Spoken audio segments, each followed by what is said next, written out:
마태복음 25장 1절부터 13절까지 낭독하겠습니다.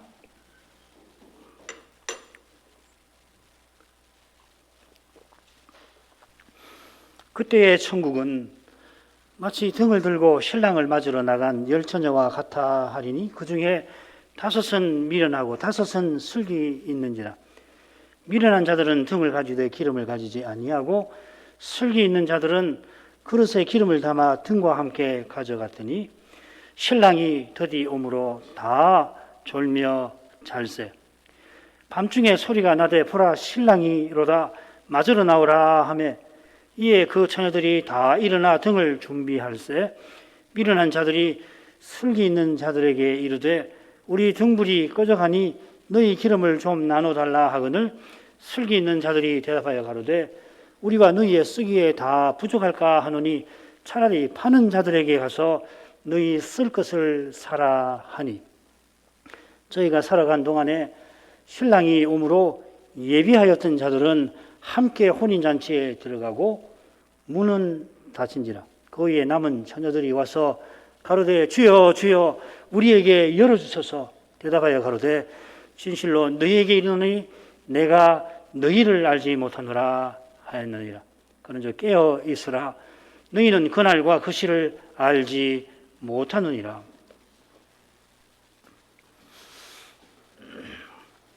주님께서 지금 겟세마네 동산에서 12사도에게 장차 오실 일을 교훈하고 계십니다. 이틀 후면 바로 이곳에서 주님께서 대제사장들의 종들에게 체포되실 겁니다. 그때 한 사도는 주님을 체포하는 무리와 한패가 되어서 그들의 길라잡이가 될 것이고 다른 사도들은 체포되시는 주님을 버리고 도망칠 것입니다. 도망치기 직전에 베드로가 호기롭게 칼을 빼어들고 저항했지만은 선자의 예언과 주님의 예고 경고대로 그는 도망을 치고 여정 앞에서 3번이나 주님을 부인할 것입니다. 베드로와 다른 사도들은 십자가 전까지 결코 충성되고 지혜 있는 종이 아닙니다. 그런데도 그들이 충성되고 지혜 있는 종이 되게 하려고 주님께서 지금 교훈하십니다. 당장에는 그들이 외식하는 자, 바리새인들의 무서운 책망과 처벌을 똑같이 받을 만한 처지입니다마는 오순절 후에는 실로 충성되고 지혜로운 종으로 살아갈 것입니다. 겟세마네 동산에서 이틀 후에 눈꺼풀의 무게를 견디지 못하던 그들이지만은 장차는 깨어 기도하며 오시는 주님을 간절히 기다릴 것입니다. 힘없는 여정 앞에서도 주님을 부인하였던 그 연약한 베드로가 이후로는 장막집을 떠날 때까지 그 순간까지 담대하게 그리스도를 끝까지 전하였습니다. 이 믿기지 않은 변화는 오직 성신께서 그리스도의 교훈을 깨닫게 하신, 생각나기도 하시고 깨닫게 하신 거기에 있습니다. 이 사실을 바라보시며 주님께서 지금 교훈하고 계십니다. 우리가 이 지금 제자들을 대상으로 하신 말씀을 생각할 때 꼭 이 점을 기억하셔야 합니다. 이 성신께서 사도들을 일깨우신, 그건 제가 25장 31절 이하 강수할 때 특별히 그 점을 말씀을 드리게 될 겁니다. 열처녀 비유로 하죠. 이 비유는 첫째 부분 24장 36절부터 44절 지난 주일 오후에 살폈던 부분과 특히 짝을 이룹니다. 특히라고 말씀드린 것은 25장 13절에 보면 깨어있으라 너희가 그 날과 그 시를 알지 못하느니라 하는 말씀과 붙어 있습니다. 똑같은 말씀이 이 첫째 부분 처음과 끝에 나오지요. 24장 36절, 42, 43절에 나옵니다. 이 줄거리를 먼저 보십시다. 1절은 머릿말이 될 겁니다. 그리고 2절부터 12절까지가 비유의 본론이 되겠고 13절은 이 비유의 교훈이 됩니다. 이 머릿말에서는 이게 천국 비유라고 하는 거고 이 본론은 설명드리지 않아도 잘 아시는 내용이고 맺은 말은 이 비유를 하시는 교훈이 뭔가 깨어있으라 하는 것이죠. 자, 머릿말로 가죠. 1절. 그때의 천국은 마치 등을 들고 신랑을 맞으러 나간 열 처녀와 같다 하리니. 이 그때라고 했는데 요점만 말씀드리고 넘어가죠. 그 강설지 나중에 읽어보십시오. 이 그때라고 하는 말은 이 주님이 인자가 오실 그때의 천국은 이와 같을 것이다 하시는 겁니다. 만약에 이런 뜻이 아니라면은 통상적으로 그때에 주님께서 말씀하시기를, 그래서 이에 주께서 말씀하시기를 천국은 이렇게 쓸 텐데 그냥 그때에 합니다. 이것은 인자 오실 그때에를 염두에 두고서 비유를 베푸신다, 그런 뜻으로 새기시면 됩니다. 내용은 참고하시면 됩니다. 이 비유는 천국 비유입니다. 주님 비유 중에 천국 비유 아닌 것이 하나도 없습니다. 이번에는 말씀드린 대로 인자가 오실 그때의 천국에 대해서 혹은 그때까지 주님을 기다리는 태도에 관하여 교훈하시는 겁니다. 천국은 마치 열 처녀와 같아 하시고 열 처녀가 등을 들고 신랑을 맞으러 나간다 덧붙였습니다. 인자가 오실 때에 천국이 함께 임하는데 그때 열 처녀가 자기 등을 들고 신랑을 맞으러 나가는 그러한 일이 있다 하십니다. 열 처녀가 신부 집에 있으면서 신부를 데려갈 신랑을 기다리고 있는 중입니다. 그러니까 이 신부의 들러리가 되는 거겠죠. 그래서 그 당시 풍습을 참조하면 이 들러리들도 다 10대 중반, 만으로 10대 중반일 겁니다. 20살이 안 된 소녀들입니다. 이게 왜 중요하냐면 비유에서 이 통상적인 관습적인 내용을 그냥 그 당시 관습이구나 생각해야지 그게 무슨 의미가 있는 것처럼 자꾸 넣어서는 곤란해서 그런 겁니다. 하여튼 이걸 일단 들어놓으십시오. 10대 중반의 소녀들이 신부의 들러리로 있다. 그래서 신랑이 오면은 신부를 자기 집으로 데려가는데 그때 이 처녀들이 등을 들고 따라갑니다. 그래서 신랑 집에 신부가 도착하면은 혼인 잔치가 있고, 특별히 이제 이 등을 든 이 처녀들이 이 횃불 춤을 추곤 합니다. 신랑이 혼인식 준비를 위해서 출타 중입니다. 이 점에서 이 비유는 이어지는 달란트 비유와 비슷하죠.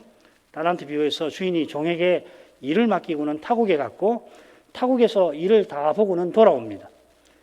아마 오전에 살핀 말씀에서도 주인이 올 때에 역시 비슷한 상황이라고 봐야 되겠죠.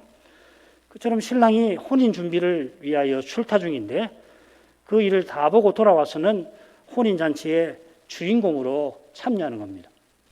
출타했다가 돌아오는 신랑이나 타국에 갔다가 돌아오는 주인은 당연히 세상 끝에 오시는 인자를 가리키겠죠.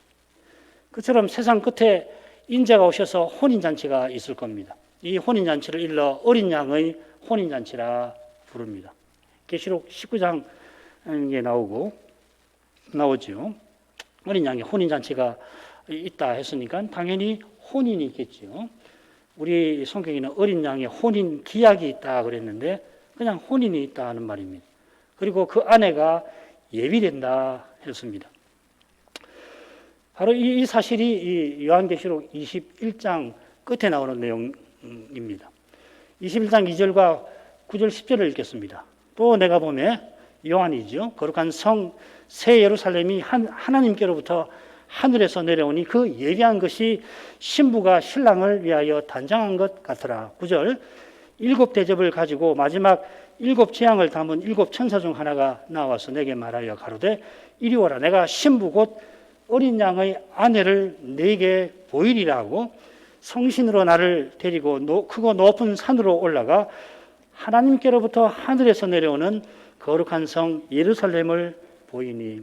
2절 9절이 같은 표현이 나오죠. 새 예루살렘이 하늘에서 하나님께로부터 하늘에서 내려온다 합니다. 2절에서는 그 예비한 것이 신부와 같아 했는데 9절에서는 아예 신부 곧 어린 양의 아내라 합니다. 새 예루살렘 성은 어린 양을 모신 교회 우리를 가리킵니다. 영광의 주이신 어린 양의 신부답게 새 예루살렘은 아름다운 영광으로 단장됩니다. 21장 18절부터 21절을 보시면은 뭐 나오죠. 맑은 유리 같은 정금인 그 성과 성의 길이라든지 벽옥으로 쌓은 이 성곽이라든지 12보석의 기초석 또 12문이 있는데 그 문 하나가 하나의 진주죠. 세상에 이런 진주는 없겠죠. 우리가 지금 사람들의 눈에는 돌멩이에 불과합니다만은 그러나 사도의 눈에는 베드로의 눈에는 우리가 산돌이었듯이 장차는 산보석이 될 것입니다. 보석처럼 영광스러운 이유가 다른 데 있지 않고 신랑이신 주님을 그대로 뵙고 그 주님과 함께하게 하신 데 있습니다. 얼마나 그 영광이 찬란하냐면은 새 예루살렘에는 해나 달의 비춤이 쓸데없다 합니다. 영광의 주님이 예루살렘에 계셔서 친히 그 영광을 비추시니 예루살렘 성 곧 어린 양의 신부가 아름다운 모습으로 예비되는 것입니다. 아름다움이 있는가 하면 생명력이 가득한데 그것이 생명수 강에 관한 내용이죠. 생명수 강이 하나님과 어린 양의 보좌로부터 흘러가지고 강 좌우에 생명나무가 쭉 서 있는데 12가지 실과를 달마다 맺히고 열매도 그런데 심지어 잎사귀는 만국을 소성하는 그런 생명력이 있습니다. 영원한 생명이 이 예루살렘에 가득합니다. 음부의 권세가 이기지 못하는 교회라고 하는 그 실질이 여기 나타납니다. 저주가 다시 없고 슬픔, 눈물이 병이 없고 참된 기쁨이 매 순간 새로울 것입니다. 이는 하나님께서 친히 저희와 함께 하신 덕분입니다. 하나님께서 함께 하심을 가장 생생하게 보여주는 것이 저는 하나님과 어린 양께서 성전이 되신다 하는 거기서 저는 그 점을 볼 수가 있다고 봅니다. 예루살렘 성이 하나님과 어린 양을 모신 지성소라고 하신 것이 장광고가 같으니까 전체가 하나의 지성소 같은 곳인데 요한은 이 성 안에서 성전을 보지 못했다 합니다. 그럴 수밖에요. 요한이 보았던 헤롯의 성전이 거기 있을 턱이 없습니다. 구약시대에 성막이나 성전이 세워질 때 하나님의 영광 구름이 지성소에 몰려 들어가서 성막과 성전이 성소가 되었습니다. 이스라엘은 이 성막이나 성전에 가서 하나님의 영광을 보았죠. 장차는 하나님께서 친히 우리와 함께 하셔서 우리가 그 영광을 우리에게 친히 비추십니다. 물론 그때도 어린 양이 등이 되신다. 아버지가 영광을 비추시고 어린 양은 그 등이 된다 하셨습니다. 그 영광 가운데 우리가 있는 것입니다. 하나님 영광이 가득한 가운데 거기 우리가 있는 것입니다. 구약 제사장이 성전에 들어가서 지성소에서 비치는 영광을 보았는데 우리는 장차 그 영광에 감싸일 것입니다. 요한의 눈에 예루살렘 성 안에 보좌가 있고 거기서 영광이 비칩니다마는 실은 하나님의 영광이 우리를 감싸서 하나님과 함께 있게 하시는 것입니다. 그 이미지를 사용해서 예루살렘 성이 있고 거기 가운데 틀림없이 위쪽에 있겠죠. 강물이 흐르니까 거기 보좌가 있는 모습이지만 그는 이미지고 실제로는 뭐냐면 하나님의 영광이 우리를 감싸서 하나님이 그리스도가 성전처럼 계신다 하는 이야기죠. 우리들은 지성소처럼 하나님을 모시게 합니다. 이 게알데스 보스 같은 분은 그때 성신이 마치 대기와 같이 우리를 휘감을 거다. 성신 안에라고 하는 말에 그 생생한 실제를 그때 맛볼 거다. 그렇게도 이야기를 합니다. 이보다 친밀하게 인생이 하나님과 교제에 들어가지를 못합니다. 장차는 매 순간 이 교제가 더 친밀해질 것입니다. 지금과 비교할 때 주님을 뵙게 되는 그 순간은 훨씬 더 친밀하게 하겠지만은 친밀한 그 상태로 그대로 있는 것이 아니라 점점 친밀해질 것입니다. 매 순간 더 그리스도와 같아지겠죠. 이것이 어린 양의 혼인잔치의 핵심일 것입니다. 바울이 당장이라도 이 세상을 떠나려 했을 만큼 매 순간 간절히 바라던 것이 바로 여기 있습니다. 지금 거울로 보는 것과 같지만은 주의 영광을 참으로 보는 사람은 보는 그만큼 바울이 왜 이런 심정을 품었는가? 살아서 교회를 위해서 해야 할 일이 위대한 일들이 있지만은 만약에 택하라고 하시면은 당장에 떠나서 주님과 함께 있으려고 했던 그 심정을 그분은 헤아리게 될 것입니다. 이 위대한 일에 주님께서 쓰시는 종이 있습니다. 주님께서 오셔서 신부인 우리와 영원히 함께 하시기 위하여 주님의 교회에 자기 종을 세우십니다. 열처녀는 타국을 떠나는 주인이 일을 맡긴 그 청지기 같은 종과 같습니다. 이 처녀는 주인의 재산과 종들을 책임지는 그 종과 같기도 합니다만은 무릇 주인의 집에서 섬기는 종과 같기도 합니다. 하나님의 교회에 사도와 같은 종도 있고 직분자 아닌 종도 있습니다만은 직분자 아닌 종에게 주신 직임이 반드시 직분자의 직무보다 못하다 할 수가 없을 겁니다. 마리아가 십자가 직전에 향유를 주님의 머리에 부어드린 그 봉사가 얼마나 위대합니까? 그처럼 주님께서 화요일 저녁 무렵 이 감람산 강화를 하시기 직전에 과부가 드린 두 렛돈이 모든 부자가 드린 것보다 더 많은 헌상이라 하셨습니다. 주님이 이 두 렛돈으로 어떤 일을 이루셨는지 장차 우리가 알고는 깜짝 놀라게 하실 것입니다. 과부의 소명이 달란트 비유에 나오는 5달란트보다 결코 못하지 않을 것입니다. 그와 동시에 주님께서 사도를 교회의 터로 삼으신 사실도 우리가 간과해서 안 됩니다. 사도를 제쳐놓고서 이런 이야기를 할 수가 없다는 이야기입니다. 열처녀는 비유에서 신부를 위하여 신랑을 맞이하는 특별한 종이라고 할 것입니다. 이어 주님께서 비유를 베푸십니다. 이 비유의 내용을 셋으로 나눠볼 수가 있겠습니다. 2절부터 5절. 열처녀가 신랑을 기다리다가 졸고 있습니다. 6절부터 9절. 신랑이 온다는 소리가 나니까 등을 준비하는데 5처녀는 기름이 없습니다. 그들이 기름 사러 간 사이에 신랑이 오고 예비한 사람들과 함께 혼인잔치에 들어가는데 그 다음 이상한 일이 있죠. 문을 닫아버립니다.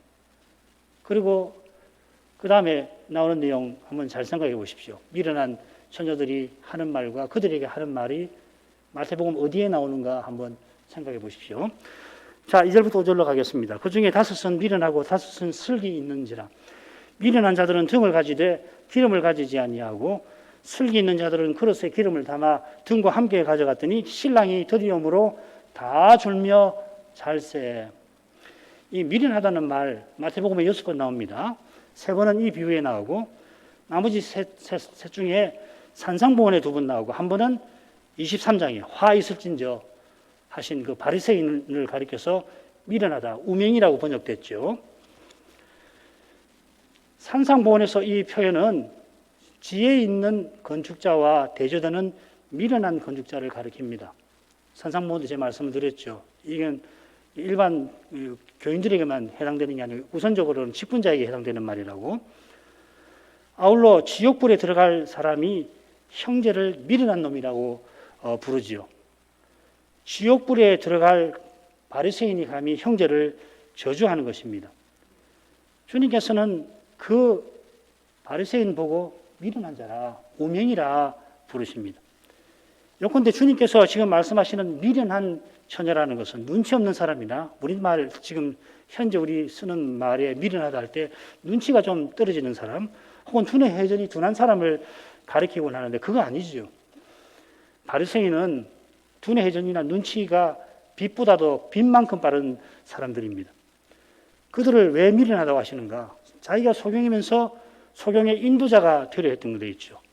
그래서 하나님을 누구보다 열심히 제사하면서 예배드리지만 정작 하나님 영광을 보지 못해서 거룩한 감각이 무뎌진 그 결과로 헌맹세를 만들기까지 하는 그 사실을 들어서 미련하다고 하시는 것입니다. 그 우명이라고 할 때 이런 내용이 거기 있죠. 그처럼 슬기 있는 지혜 있는 사람에 관해서는 지난 시간에 살폈습니다. 누가 지혜 있나? 어린 양같이 십자가에 달리신 주님, 날마다 도살할 양같이 자기 십자가를 지고 주님을 좇은 바울과 같은 종이 지혜 있는 종입니다. 사람의 꾀를 의지하지 아니하는 그것이 슬기인 것입니다. 미련한 처녀가 다섯이고 슬기 있는 처녀도 다섯 있습니다. 모두 열인데 이 10사람이 당시 혼례식을 하면은 신랑을 맞이했다 합니다. 유대인 출신의 훌륭한 이 장로교 목사님이 계시는데 그 목사님에 따르면은 유대교를 잘 알아요. 어릴 때부터 유대인으로 살았으니까. 이 열이라고 하는 숫자는 항상 이 공적이고 엄숙한 예식과 관련해서 언급이 된다. 그런 설명을 합니다. 그러니까 통상적인 숫자라는 말이죠. 당시에. 요컨대 비유에 등장하는 모든 항목에 의미를 부여하지 않도록 늘 주의해야 합니다. 모든 항목에 의미를 부여하는 해석을 풍류법이라고 하고 우리 교우들은 이미 잘 알고 계실 겁니다. 그런데 다소 놀랍게도 어거스틴이라고 하는 그 위대한 신학자는 이 다섯이라고 하는 말이 육체를 가진 모든 사람을 의미한다고 해석을 해요. 육체를 가진 사람은 오감을 가졌기 때문에 이 다섯은 육체 가진 사람을 이야기한다. 그처럼 부정한 것을 보거나 듣거나 맡거나 맛보거나 만지지 않는 사람이 바로 이 처녀다. 처녀라는 말은 이거 경험하지 않은 그런 경험이 없는 사람을 처녀라고 부르셨다고 하는 겁니다. 그런데 그 정도만 가지고는 안 되고 선행을 상징하는 등과 양심을 상징하는 기름을 갖춰야 비로소 지혜로운 처녀가 되어서 심판을 대비할 수 있다. 이렇게 해석을 합니다. 우리가 속해 있는 이 서방교회의 신학의 교리에 기초를 놓은 분이니까 이 비유 해석으로 그분이 언급한 내용마다 교리에 어긋남이 하나도 없습니다. 이 비유 해석이라는 것만 빼버리고 그 말만 놓고 보면은 뭐 교리에 어긋남이 없겠지요. 할빈 선생처럼 어거스틴은 전적으로 우리의 것이라 우리가 늘 생각합니다만은 그의 비유 해석과 방법은 온전히 우리의 것으로 삼기가 힘듭니다. 이 비유도 당시 풍습을 통하여 천국을 교훈합니다. 당시 혼인 풍습을 들어서 인자가 오실 때까지 그리스도를 주라고 부르는 이들이 특별히 직분자들이 어떤 태도로 주님과 교회를 섬겨야 하는지를 교훈합니다. 다섯이라는 숫자 가지고서 무슨 의미를 저로서는 찾기 힘듭니다. 동시에 이 비유 내용에서 좀 이례적인 면, 당시 관행과는 다르다라고 생각되는 그 점에 오히려 관심을 기울일 필요가 있습니다. 한번 생각해 보십시오. 어떤 것인지. 왜 미련하고 지혜로운지 3절에서 주님이 친히 설명하십니다. 미련한 처녀들은 등을 가지되 기름은 없고 지혜로운 처녀들은 그릇에 기름을 담고 등과 함께 가진 까닭입니다. 그러니까 기름은 가지지만은 등을 가지지 않은 경우는 아예 언급하시지 않죠. 그죠? 이건 관례하고 전혀 상관없는 것이니까. 그리고 등과 기름이 있다고 해서 반드시 맡은 일을 이루는 건 아니지요. 그러나 그것은 지금 가르치는 경우가 직접 관련되지 않았으니까 그런 경우를 말씀 안 하시는 겁니다. 통상적인 경우. 요컨대 다섯 처녀는 신랑을 맞이할 준비를 갖추어서 지혜롭고 다섯 처녀는 그렇지 않아서 미련합니다. 신랑을 맞이할 준비가 어떤 것인가? 그거는 비유의 맺음말에서 분명하게 나올 겁니다. 흥미로운 내용이 5절에 나옵니다. 신랑이 드디어 오니까 10처녀가 다 졸려서 잠에 떨어집니다. 신랑이 드디어 온다. 이게 바로 앞부분에도 나왔죠. 전체 마태복음에 여기하고 오늘 오전에 살핀 악한 종이 주인이 드디어 온다고 생각하고 악한 짓 한다 하는 거기 나오는 거죠. 그런 생각에서 그러니까 악한 종은 주인이 드디어 온다는 그 생각에서 이미 나쁜 짓을 저지르는 거죠. 주인이 드디어 온다는 생각 자체가 나쁜 겁니다. 그런데 이번에는 신랑이 드디어 온다 하고 사실을 말씀을 하십니다. 그래서 지혜로운 처녀들도 같이 졸고 마침내 잠듭니다. 아까 말씀드린 것처럼 이 처녀들이 10대 중반이니까 아주 생기발랄한 아가씨들이니까 소녀니까 졸리겠죠, 밤에. 같은 주제가 나오는 첫째 부분에서 인자께서 오실 그날과 그 시를 모르니 깨어있으라 했는데 지혜로운 처녀들도 같이 졸았으니까 잘못했다는 말씀인가? 그건 아닐 겁니다. 이어 나오는 내용을 보더라도 이 지혜로운 처녀가 잘못한 거 전혀 아니죠. 그죠? 5절에서 주님께서 강조하시는 것은 신랑이 일찍 오는 게 아니라 하는 사실입니다. 흔히 예상하는 것보다도 더디 오십니다. 당시 관행에 비추어서 다소 이례적인 사실이죠. 더디 오신다는 생각이 들 만큼 주님이 더디 오십니다. 조금 이따가 설명하겠습니다. 그 다음 부분을 가죠.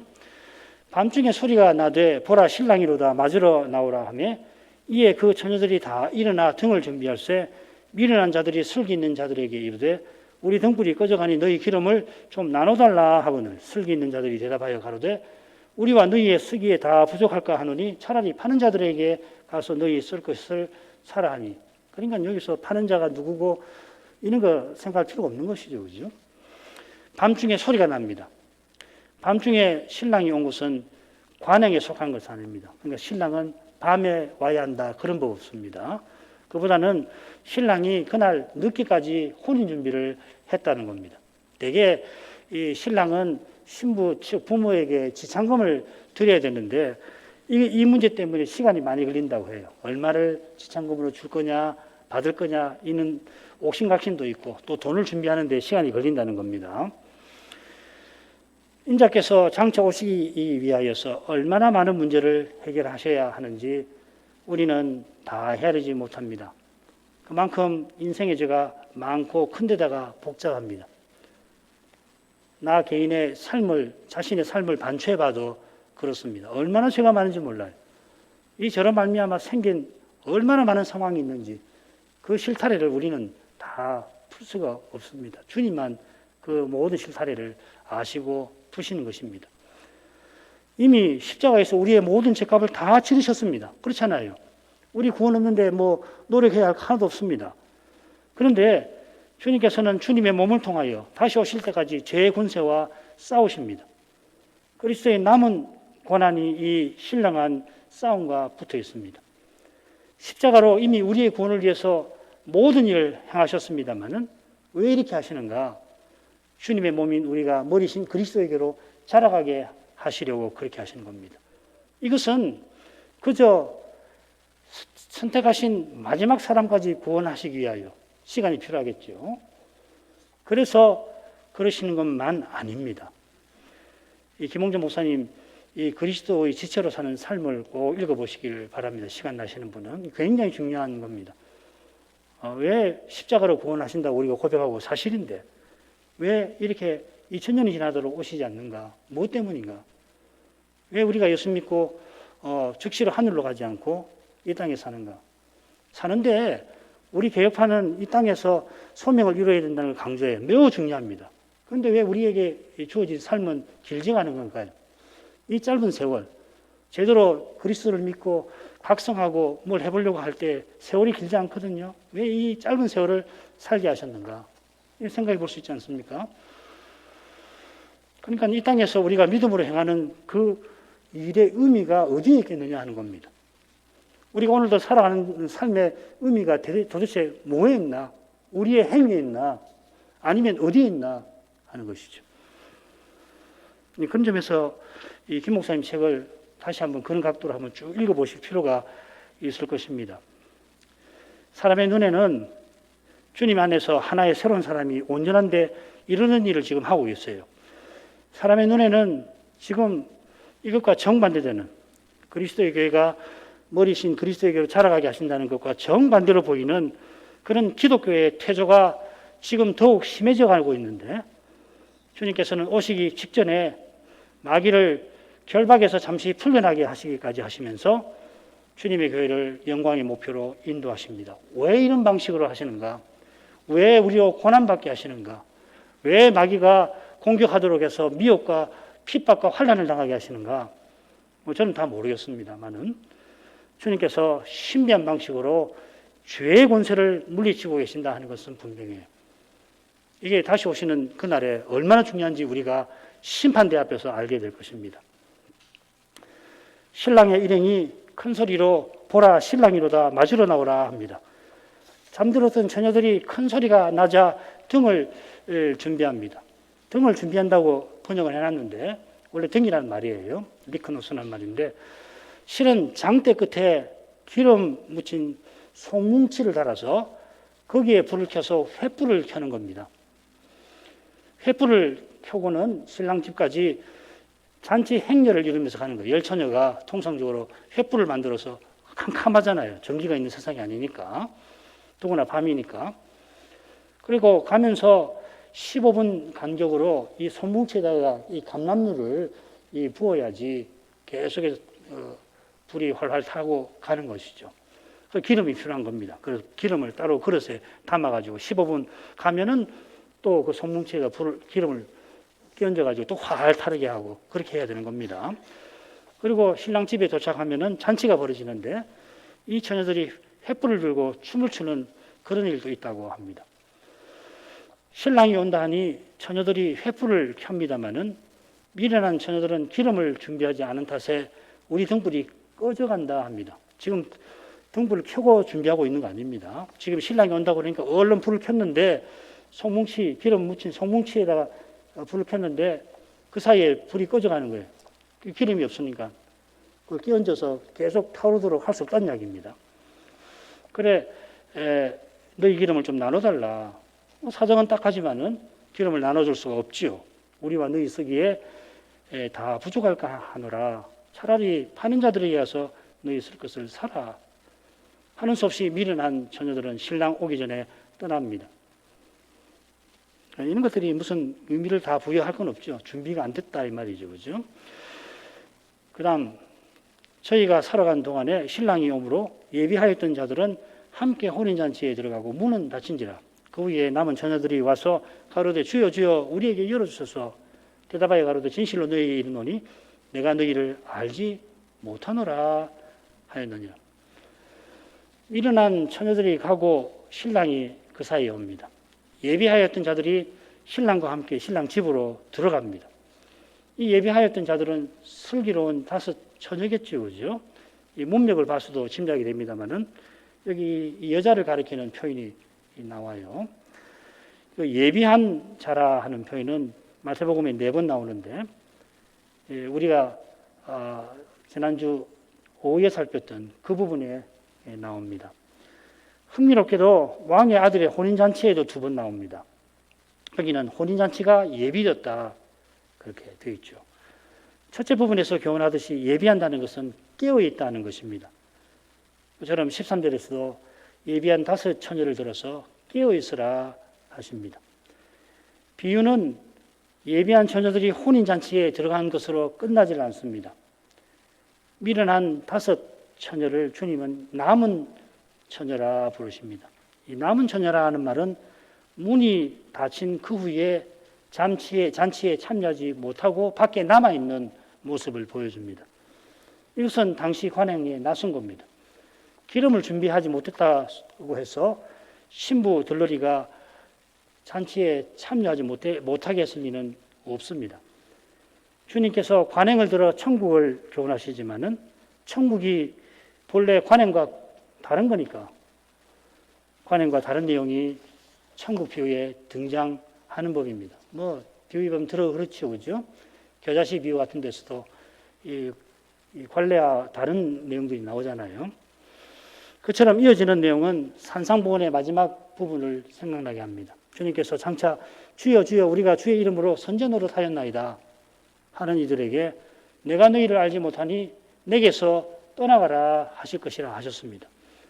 그처럼 미련한 처녀도 주의 이름으로 선지자 노릇 귀신 쫓아내고 많은 권능을 행했습니다 하는 자들처럼 어린 양의 혼인잔치에 참여하지 못하죠. 똑같이 주여 주여 합니다.